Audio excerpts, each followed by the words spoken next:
connaître, je pense, avoir sa propre histoire. Donc moi, mon histoire, c'est je suis sportif depuis que je suis tout petit. Donc de mes 6 à mes 7 ans, j'ai fait de l'escrime.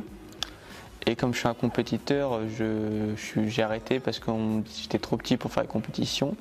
Donc je suis allé sur le foot, mais avec mon handicap, c'était très très compliqué en termes de contact. Donc j'ai arrêté, je me suis mis au ping-pong. Je jouais une fois par semaine de mes 9 ans à mes 13 ans. Et en 2016, à Rio, on a beaucoup plus médiatisé les Jeux paralympiques. Et sur le match France-Corée du Sud, où les Français sont devenus champions paralympiques, j'étais devant la télé et j'ai regardé mes parents et je dis un jour je serai champion paralympique. Et depuis ce jour-là, je me suis entraîné au début 2, 3, 4, 5, et après 2 fois par jour. Et c'est comme ça qu'on devient vice-champion de France, c'est en travaillant et en étant sérieux du 1er janvier jusqu'au 31 décembre.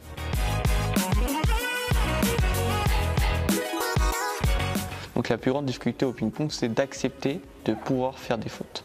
Comme un sportif de haut niveau, on n'est pas tout le temps à 100%, donc on a des coups de moins bien. Alors ça m'est arrivé, alors pas souvent, mais quelquefois vraiment de plus vouloir jouer au ping-pong. Et en fait, ce qui me donnait, c'est le plaisir de la gagne et le plaisir de jouer. Moi, j'aime jouer avec l'adversaire, j'aime jouer avec la balle, j'aime jouer avec les gens autour de moi qui regardent, j'aime jouer avec tout. C'est vraiment tout le contexte qui me fait jouer au ping-pong. Et donc, c'est vraiment, quand on a des difficultés, c'est se rappeler pourquoi on joue au ping-pong, nos objectifs et le plaisir qu'on a à jouer. Justement, comme on disait sur les fautes, c'est Nelson Mandela qui a dit un jour je ne perds jamais, soit je gagne, soit j'apprends. Et ça veut tout dire, c'est-à-dire que nous, même si on fait des fautes, on apprend de nos erreurs, de nos fautes pour progresser et être encore meilleur.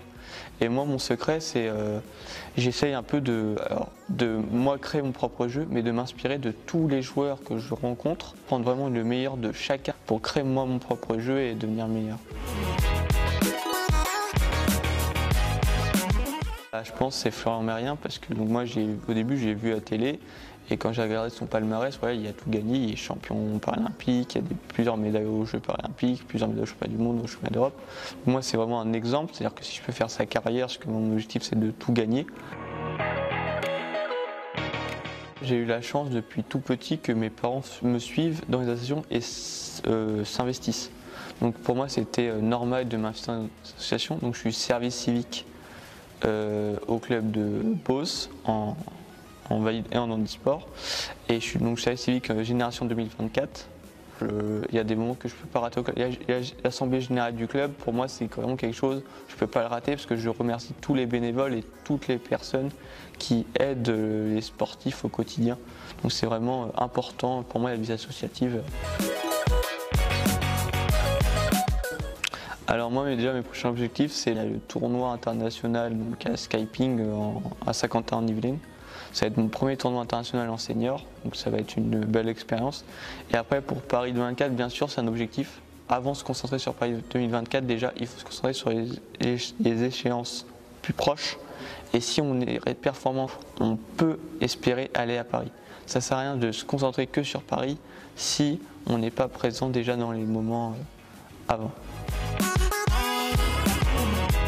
Pour moi, l'audace, c'est être persuadé de quelque chose et de le faire même si les personnes autour pensent que c'est impossible. Audacieux, c'est qu'il faut oser, il faut toujours essayer de créer.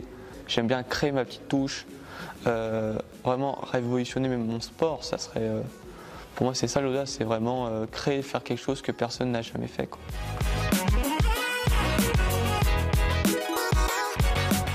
La vision sur notre handicap peut être difficile, mais il faut aller vers les autres, faire ce qu'on a envie de faire et il faut travailler.